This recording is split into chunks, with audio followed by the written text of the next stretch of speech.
Pastor, eu queria que o senhor falasse um pouquinho sobre essa questão de portais espiritual. Que negócio é esse? Então, isso aí acontece exatamente por isso. Até encaixa-se bem na resposta do nosso amigo espírita sobre os espíritos que estão no mundo espiritual. Como não há possibilidade de um espírito humano estar ativo no mundo espiritual após a morte dele, o que existe é uma divisão do mundo físico e o mundo espiritual. O mundo físico é o que nós vivemos, habitamos, seres vivos, e o mundo espiritual, anjos e demônios. Não há habitação de corpos espirituais de seres que desencarnaram. Não há habitação. Então, o engodo do espiritismo, né, falei bastante, 1h e pouco, o vídeo no YouTube está com 1h18 falando sobre isso, é exatamente esse, que a pessoa morre e ainda tem essa outra chance de reencarnar, que isso é uma tremenda mentira. E o nosso amigo espírita que nos ouviu ontem, que perguntou por que o espírito mensageiro poderia aprender a escrita para depois usar como psicografia, sendo que um demônio precisa de um corpo, ele também não prestou atenção que a minha explicação foi completa. Que no inferno existem demônios de classes diferentes. Então alguns demônios têm o poder de entrar no sonho. Dos demônios que entram no sonho, tem demônios de sonhos sexuais, tem demônios de outras áreas do sonho. Tem outros tipos de demônios que podem entrar na vida financeira das pessoas, e os mensageiros são demônios familiares, e eles têm poder de ver o mundo físico. Inclusive eu falei ontem, talvez não como nós vemos, com toda essa nitidez e complexidade de cores, mas eles conseguem identificar e ver o mundo físico. Então é só prestar bem atenção, ouvir bem e conseguir entender. Os portais são mais ou menos o que diz em Mateus 18:18, que eu vou ler para vocês. Diz assim na Bíblia, livro de Mateus, capítulo 18, verso 18. Digo a verdade. É Jesus falando e ainda expressa que está falando algo que é verdadeiro. Jesus nunca falou mentira, mas ele afirma, é uma afirmação. Tudo que vocês ligarem na terra terá sido ligado no céu, e tudo que vocês desligarem na terra terá sido desligado no céu. Quando nós falamos de céu, eu falo isso nesses 3 programas, nós estamos falando de mundo espiritual. É claro, é óbvio que não está falando desse céu azul que está aí, cheio de nuvens, estrelas à noite, onde os aviões voam. É o céu espiritual, é o céu da criação. O céu onde Deus habita é chamado pela Bíblia de terceiro céu, ou o céu dos céus. O céu onde o inferno existe, onde há o trânsito de demônios, é o segundo céu, que é o inférios, abaixo do terceiro céu, chamado também de inferno. E o céu onde nós habitamos, que aí sim é um céu físico, esse azulzinho, é o primeiro céu. Então isso é um entendimento teológico de milhares de anos, né? Não é recente.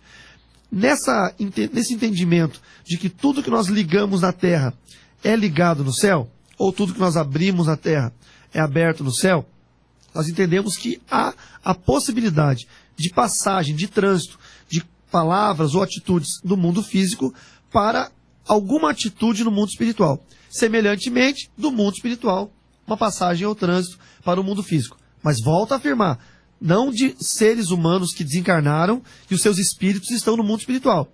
Senão eu estaria embasando a cultura ou a crença do espiritismo. As pessoas que morreram não têm possibilidade de comunicação ou de ação autônoma no mundo espiritual. Então, quem são esses seres no mundo espiritual que se comunicam ou que se manifestam no mundo físico? Anjos ou demônios. Anjos não precisam de portais para habitar na terra, para entrar no mundo físico, porque eles estão debaixo do comando de Deus. Então a Bíblia é repleta de situações que Deus dá uma ordem, o anjo desce e fala com a pessoa. Deus dá uma ordem, o anjo vem, entendeu? Então é bem completa essa explicação da Bíblia Sagrada. Agora, demônios, por terem sido destituídos de poder, por haver perdido toda a autoridade, tanto de mundo espiritual quanto de mundo físico, eles dependem que um ser vivo, que um ser humano, que é a ação criativa de Deus, nós somos a expressão criativa de Deus, eles dependem que um ser humano abra essa porta para que eles entrem. Então o demônio lá no inferno, ele não tem poder de chegar simplesmente e falar, não, eu vou sair aqui do inferno, vou entrar na casa do fulano e vou fazer um estrago na família dele. Ele não pode. Ele precisa que o ser humano abra essa porta para que ele entre. E de onde vem essas aberturas, que nós chamamos de portais? Através de maldições, que são de várias causas, sejam elas impostas, sejam elas feitas por si própria, a pessoa que se auto-amaldiçoou, que eu vou falar mais para frente, objetos, circunstâncias, rituais, cultos religiosos, alguns cultos de religiões, né, que são demoníacas, por mais mentirosos que pareçam, são demoníacas, então geram essa abertura de portal. Lugares amaldiçoados, eu quero falar depois sobre carros amaldiçoados, motos amaldiçoadas, empresas amaldiçoadas, empregos amaldiçoados. Então, abre essa abertura para que esses demônios possam vir do mundo espiritual e adentrar no mundo físico. Adentrando no mundo físico, ele tem uma legalidade. O que é legalidade? É o direito legal de fazer uma ação no mundo físico, de tomar posse. Que é o que a Bíblia fala, que tudo que você ligar na terra será ligado no céu. Você ligou uma abertura, uma porta. A partir da hora que eu liguei essa abertura, eu estou dando direito para aquele que vai entrar de fazer uso disso. Então, isso é um portal. Essa é a definição de um portal. Existem portais em pessoas, existem portais em lugares, e existem portais que são gerados por circunstâncias, por situações. Um exemplo bem clássico, portal gerado pela morte. A pessoa que tem uma morte traumática, trágica, por exemplo, num acidente, ele morre e normalmente se você está andando na BR, você vê que à beira da estrada tem cruz, indicando que ali morreu uma pessoa. Ali é uma indicação de um portal. Porque toda morte traumática há derramamento de sangue. Havendo derramamento de sangue, o demônio tem o direito de usar. Porque o sangue é a vida, não é? O shai do hebraico. O demônio, para que o demônio tenha autoridade, ele precisa de um sacrifício de sangue. Um derramamento de sangue. Não é? É o que houve no Haiti, com aquele grande terremoto, foi uma legalidade espiritual, é o que houve em vários lugares, é o que o Estado Islâmico está fazendo hoje, lá nos países árabes, matando pessoas degoladas, derramando sangue, o que é terrível, né? Degolando crianças. Meu Deus. Porque eles precisam desse sangue para ter autoridade, para que os demônios possam mantê-los ocultos, mantê-los ativos. Então essa autoridade que vem do mundo espiritual acaba acontecendo no mundo físico. Um dado interessante, Hitler, ele sacrificou judeus por ordem de demônios, para que os demônios pudessem manter o poder que Hitler tinha. Não sei se as pessoas que estão nos ouvindo e nos assistindo pelo YouTube sabem, mas Hitler, ele foi um soldado baixo na Primeira Guerra Mundial. Na Segunda Guerra Mundial, ele era o chanceler da Alemanha. Como que esse homem cresceu tanto e subiu tanto de posições sem que fosse com auxílio de demônios? Não é? Não posso falar da nossa política brasileira, mas se a gente for esmiuçar a vida de alguns políticos muito influentes no Brasil, que há 2 décadas atrás eram iletrados sem conhecimento nenhum, continua até hoje, mas enfim, como que cresceu tanto a nível mundial? Por ajuda de demônios. São portais abertos que favorecem a pessoa a crescer. Aí, muitos crentes olham o ímpio prosperando e fica pensando, por que esse ímpio prospera e eu não prospero? Porque esse ímpio teve a ajuda dos demônios. E a palavra de Deus diz no livro de Salmos, para nós não invejarmos a vitória financeira ou a riqueza do ímpio. Porque da mesma forma que vem, ela se dispersa como um vento que sopra sobre uma palha. Mas aquilo que nós ajuntamos são tesouros eternos, que a traça não vai estragar, que a ferrugem não vai corroer, que o ladrão não vai roubar. São tesouros nos céus, tesouros espirituais. Pastor, o senhor falando sobre derramamento de sangue, deixa eu te fazer uma pergunta aqui. Quando há um acidente, por exemplo, numa esquina, numa encruzilhada, numa rua, e há também um derramamento de sangue, sim, quem sabe até sem que seja uma morte, sim, ou até mesmo uma fatalidade, mas e se, quando há esse derramamento de sangue, o demônio ele acha que ele é dono daquele lugar por causa disso? Exatamente. Antes do derramamento acontecer, o demônio requer o sangue. Então, como que o acidente acontece? Não é? Eu não vi. Ontem nós estávamos conversando com um rapaz que se acidentou, e ele disse, olha, eu estava andando tranquilo, joguei para a direita, dei o pisca para a esquerda, olhei no retrovisor, não tinha carro nenhum, quando eu fui virar, o carro me bateu. Eu não vi esse carro. Então, por quê? Porque antes de acontecer um acidente, no mundo espiritual está acontecendo uma movimentação. Não é? Vamos imaginar de uma forma bem simplista, para que todos possam entender com calma. Imagine que há um escritório no inferno, com demônios que estão dando ordem para demônios funcionários, dizendo, olha, nós precisamos de mais sangue nessa área, nessa região, para manter mais autoridade, mais poder naquela região de domínio. Então, se vira, começa a colher sangue. Aí eles começam a pegar assassinos, fazer assassinos cometer seus crimes, acidentes e tal. E aí vai levantando isso tudo para gerar legalidade, para manter aberto. Talvez as pessoas parem e pensem, nossa, isso é absurdo o que ele está falando. Se fosse absurdo, a Umbanda e a Quimbanda não sacrificava galinha, bode, o satanismo não sacrificava seres humanos para derramar o sangue deles. O sangue tem que ser derramado para manter portais abertos e manter a autoridade de demônios. Agora eu pergunto para qualquer um espírita, umbandista ou quimbandista, se ele consegue passar um mês agradando seus orixás, agradando seus espíritos, agradando seus guias, sem fazer um ritual de sangue sequer. Os espíritos não voltarão, eles não descerão no centro de Umbanda ou de Quimbanda, porque eles necessitam do sangue para se manter preso à terra, se manter ao mundo dos vivos. Então, há necessidade disso. O derramamento de sangue num acidente, ele já é requerido no mundo espiritual. Há um plano no mundo espiritual para que aquilo aconteça. Se não me engano, foi a senhora que disse que na esquina da sua casa tinha muito acidente. Na esquina de baixo. Não é? Na esquina de baixo. Aí foi lá, ungiu com um óleo e aí os acidentes acabaram. Porque ali tinha uma legalidade, provavelmente feita por algum trabalho de magia negra ou por alguma palavra de maldição. Naquele lugar abriu-se um portal onde acidentes aconteceriam. Ali é um lugar de colher tragédia, colher sangue. Não só o sangue, mas também todo susto, todo medo, toda ira, toda raiva, toda contenda. Tudo aquilo que é contrário ao que Deus quer. Como diz em Gálatas capítulo 5, a gozo, paz, longanimidade, bondade, tudo aquilo que é contrário ao que Deus quer para nós, alimenta o inimigo. Tem um filminho chamado Monstros S.A., Monsters Inc. em inglês, que exemplifica muito bem isso. Os monstros colhiam o grito das crianças de medo. Os monstros entravam na casa das crianças de noite, assustavam as crianças, e aí colhiam o grito. E o medo alimentava a energia do planeta deles, do mundo deles. E é mais ou menos isso. Isso é uma exemplificação do inferno. O medo alimenta o diabo, o ódio alimenta o diabo, as coisas que são contrárias ao plano de Deus alimentam o diabo. Como que eles conseguem isso? Através dessa ligação do mundo físico com o mundo espiritual, chamado de portais. Quem sabe tem algum ouvinte que está ligado com a gente hoje e que lá na avenida da sua casa sempre acontece acidente, sempre tem esse derramamento de sangue, ou na rua, ou ele mora próximo à encruzilhada, sempre acontece esse tipo de coisa. Sim. Então o que ele tem que fazer é isso, pastor. Vai lá, ora, manda aquele demônio embora, derrama o óleo lá e pronto. Em nome de Jesus. Em nome de Jesus, é óbvio, joga né? um óleo. Que óleo é esse? As pessoas perguntam, é um óleo santo e tal. Você pode pegar um óleo consagrado no altar da igreja. Ah, pastor, minha igreja não opera com isso. Tem muitas igrejas tradicionais que não usam óleo. Mas você quer fazer isso? É muito simples. Você vai comprar um óleo, um azeite de oliva, vai consagrá-lo em casa, vai orar. Senhor, eu consagro este óleo, porque o óleo é o símbolo do Espírito Santo. Então ele é um símbolo demarcatório. Você vai consagrá-lo em nome do Senhor Jesus, vai levar esse óleo lá na esquina e vai derramar. Pastor, eu derramo quanto? 1 litro, 2? Né? Ontem eu falei em derramar 30 litros de óleo. Irmãos, era um exemplo para contrabalancear o tanto de trabalhos de Umbanda e Quimbanda que são feitos nas esquinas. Era um exemplo. Você pode derramar uma gota de óleo, já é o suficiente para consagrar toda uma esquina. Então, e outra coisa. Qualquer pessoa cristã, né, temente a Deus pode fazer isso, ou só um pastor, um presbítero, né? Como que Qualquer funciona? pessoa. Embora algumas igrejas digam que só pastor pode fazer isso, Jesus não morreu para os pastores. Jesus morreu para as ovelhas. Então, todo aquele... João capítulo 1, verso 11, 12. O Senhor veio para os seus o rejeitaram, mas os que o aceitaram, deu-lhes o poder de serem feitos filhos de Deus. Então nós o aceitamos, todos nós.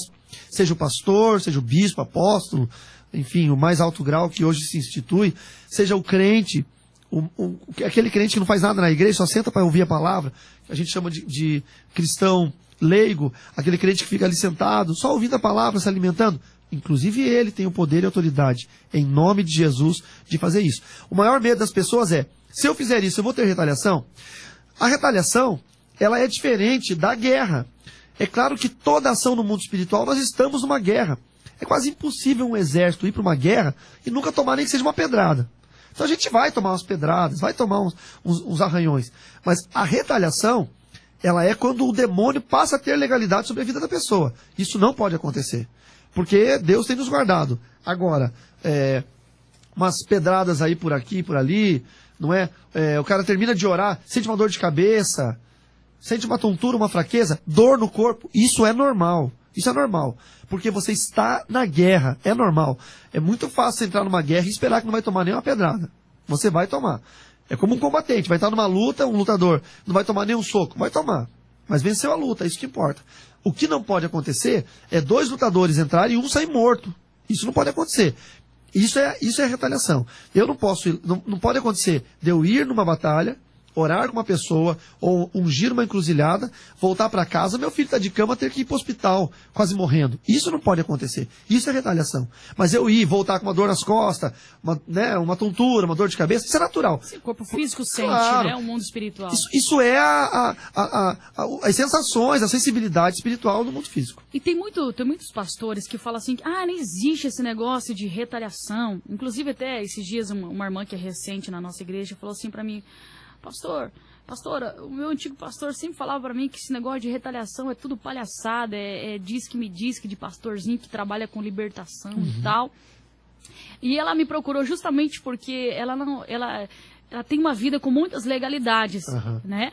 E ela acabou querendo ser intercessora de uma pessoa lá e o filho ficou mal em casa. Porque né? isso é retaliação. Isso aí, é aquilo que a gente falou. Se você tem uma vida com legalidade, você não tem que mesmo ungir uma encruzilhada, você não tem que mesmo colocar o seu dedo onde você... Participa de outro ministério na igreja.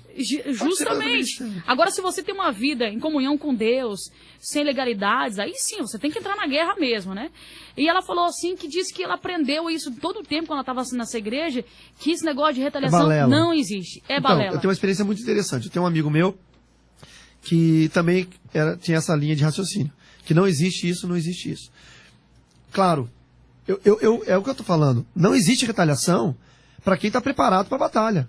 Pisarei serpentes, escorpiões, sob todo o poder do maligno, nada causará dano. Mas aqueles homens que viam os discípulos expulsando demônios em nome de Jesus e queriam comprar esse dom, os filhos de Cefas, quando eles foram expulsar o demônio disse, eu conheço Paulo e conheço Jesus de Paulo, mas vocês eu não conheço. E o demônio pulou neles e bateu em todos eles. Eles saíram maltrapilhos, rasgados, nus, correndo pela rua, todo arranhado. Então isso é uma retaliação. Porque foram homens que foram querer fazer a obra de libertação sem o preparo. É o que eu falo. Libertação, obra de libertação não é para qualquer um. Não ache bonito autoridade, poder, ordenar o demônio e vai querer fazer, porque é perigoso. Eu tenho discípulos meus, não da minha igreja, porque como meu ministério é um ministério de nível mundial, a âmbito mundial, muita gente me copia, muita gente me segue e nem me conhece de verdade. E aí tudo que eu falo nos meus vídeos que eu faço, eles acabam, tem muito vídeo meu na internet expulsando demônio, bababá, eles, não, vou fazer a mesma coisa e acaba dando errado. Mas o que acontece? Eu tinha um amigo meu que tinha a mesma visão, um pastor, e foi pregar na minha igreja uma certa vez, pregar a palavra de Deus, né? O fato de eu trabalhar com libertação nos cultos da nossa igreja, unção e poder, é pregação da palavra. Nós não temos culto de libertação na igreja, por incrível que pareça. Tem gente que vai para lá e pensa, sexta-feira vai ter um culto de libertação, gente que é endemoniado, gente gritando, ivando. Isso não tem na minha igreja. Porque a igreja que trabalha com libertação, o povo é liberto. Igreja que sempre tem gente que é endemoniado é porque não sabe libertar. Senão o povo estava liberto. E aí, Deus é tão bom, pastora, que no dia em que ele estava na minha casa, uma feiticeira de dentro da Argentina, quilômetros dentro da Argentina, tinha feito um trabalho para um rapaz e não conseguiu tirar o demônio do rapaz. Fez todos os feitiços para tentar reverter o caso e não conseguiu. Aí ela se obrigou a ir na minha casa, pedir para ir lá expulsar o demônio, porque o rapaz tinha ficado surdo e tendo crises violentas e não conseguia. Esse pastor achava que não existia retaliação? Claro, ele nunca tinha metido a mão no vespeiro. É muito fácil você ser aquele pastor de pão e água.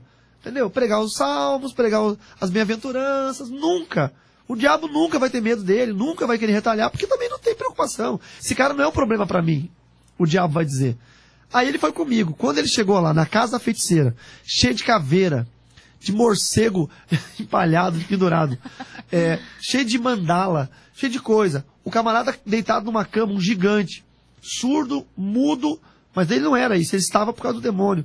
Eu tive que orar primeiro para Deus abrir o ouvido dele, para ele me ouvir, depois orar para expulsar o demônio. Quando ele viu todo aquele campo de guerra espiritual, e eu orando ali, lutando, batalhando, ele voltou para casa falando, rapaz, ora comigo porque eu estou com medo que o demônio me retalhe. Porque ele viu o mundo espiritual de verdade. Agora, é muito fácil, aquele pastorzinho feijão com arroz. Não tem retaliação. Claro que não tem retaliação. Você acha que o diabo tem medo dele? O diabo não vai nem passar perto dele, não tem medo, porque ele não é um problema para o inferno. Agora, nós que somos um problema para o inferno, nós precisamos levar isso muito a sério, porque nós estamos na linha de frente. Graças a Deus por pessoas que estão na linha de frente. Tenho pastores amigos meus que não são pastores de batalha espiritual, e que são homens de Deus, que estão numa outra linha de batalha, que é no ensino, no conhecimento, na adoração, que é necessário. A minha linha é outra, eu estou lá tomando as pedradas.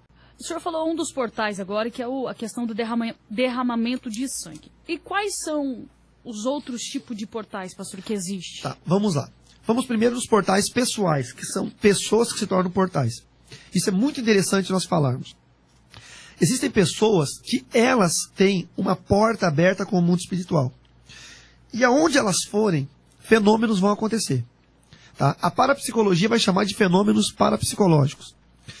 Nós, o Ministério de Libertação, vamos chamar de um portal aberto que está emanando essa entrada e saída do mundo espiritual. Então, crianças pequenas, elas têm uma facilidade de interagir com o mundo espiritual. Jesus disse que o reino dos céus é dos pequeninos, não é?